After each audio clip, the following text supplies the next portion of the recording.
Čaute, ja som sa teda vypýtal, že aby som mohol ísť teraz, lebo túto chalaň Gazo ma dosť inšpiroval. Ja som máme dneska mnohí možno šťastie, lebo všetci sme prišli na žáner, ktorý sa volá že stand-up comedy a my sme mali možnosť vidieť, ako vzniká úplne nový žáner. Podľa mňa tento žáner, čo robí Gazo, sa volá stand-up tragedy. Nevadí. Každý máme nejakým spôsobom dojebaný život, ale prečo ne? Tiež neviem, čo by ste chceli, za jaké vtipné príhody za 4,50 alebo koľko. Môžete si zaplatiť 20 € a ísť do Národného divadla. Aj tak je to tam web, tam majú šepkárku. Čiže v podstate ten Gazo ako ten systém vystihol. Ja tým, že som host, tak som ani nevedel, že chalani majú že nejakú tému a boli takí veľkorysí, že nemusí mať tému. Ja si myslím, že všetci ste prišli na festival veselého a zábavného slova, nie na festival zbytočne prejebaného času. Tak sa posuňme troška ďalej. Ja som troška zaskočený dneska, lebo ako 1. jún som si predstavoval trocha ináč. Hlavne čo sa týka tej teploty a podobne. Aj keď je pravda, že vraj to globálne oteplovanie funguje a u nás v našich takých tých showbizových kruhoch sa tiež akože dosť zoteplieva. Ako sa hovorí u nás v balete v Národnom, povedz mi ja ti poviem, kto si. Nevadí.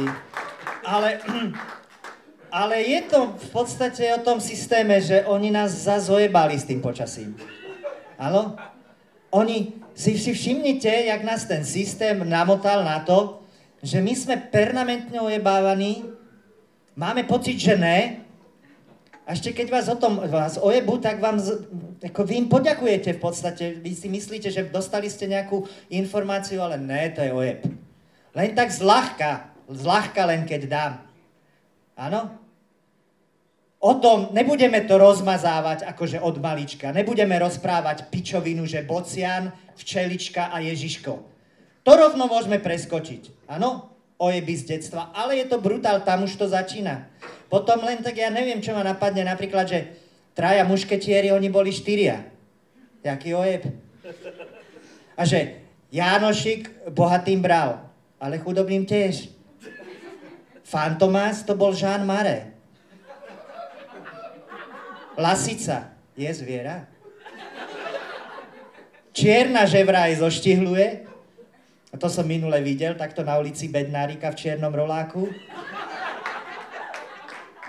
Lenin nezomrel pre ideály komunizmu alebo revolúcie, ale na syfilis. Videl takto z vás napríklad kocúra v čižmách? No tak by som mohol ísť ďalej proste. Toto nás namotali, čiže zás my sme im kokoti uverili, že akože v lete bude leto. Ale nebude. Aj keď si myslím zase to globálne oteplovanie má ten vplyv. Má ten vplyv, zvlášť na Slovensku by malo byť teplo, lebo tuto myslím si, že mnohí občania Slovenska prehnane trpia takouto homofóbiou. A pritom ja si myslím, že my sme najteplejšia taká krajina v Európe. Áno? Len tak zľahka, z čoho som vychádzal, aby ste mi verili, že symboly Slovenska, áno? Také, že národné jedlo, že brinzové halušky. Vy sa na to kúkáte, keď to žerete. Videli ste to dakedy, jak to vyzerá? Akože nič zlom. Keď opomnieme tú prvú verziu, dievčatá, že už to takto pred vami jedol, tak je tam druhá verzia. Tie halušky sú s takou... No už len ten názov, jak sa to volá, že brinza. Skutočne nechcem byť impertinentný. A odkiaľ to pochádza? Kde to vyrábajú? No v Kolípke, ďalší symbol Slovenska. A kto býva v tej Kolípke? Nože honelníci. No tak jak ináč to má to jedlo vyzerať, do piče? Áno, furt som vás nepresvedčil, poďme ďalej. Typický slovenský ľudový nástroj fujarka. No jaký symbol falusu? falus, nenormálny, veľký, ešte do toho tuto fúkáš takým malým a tuto to prstuješ 3 prstami. Čisté homokládové je to celé. A keď vás ani toto nepresvedčilo, tak poďme ďalej. Že ďalší slovenský typický ľudový nástroj, že gajdy, to už je čo? Už len ten názov, že gaj? Dy. A jak to vyzerá? Kožený miešok, takto tuto mačkáš, kožený miešok. A tu máš taký drevený pipíš a do toho fúkaš. To cmúľaš a tu kožený miešok. To je jaké bukvičácké, už najviac.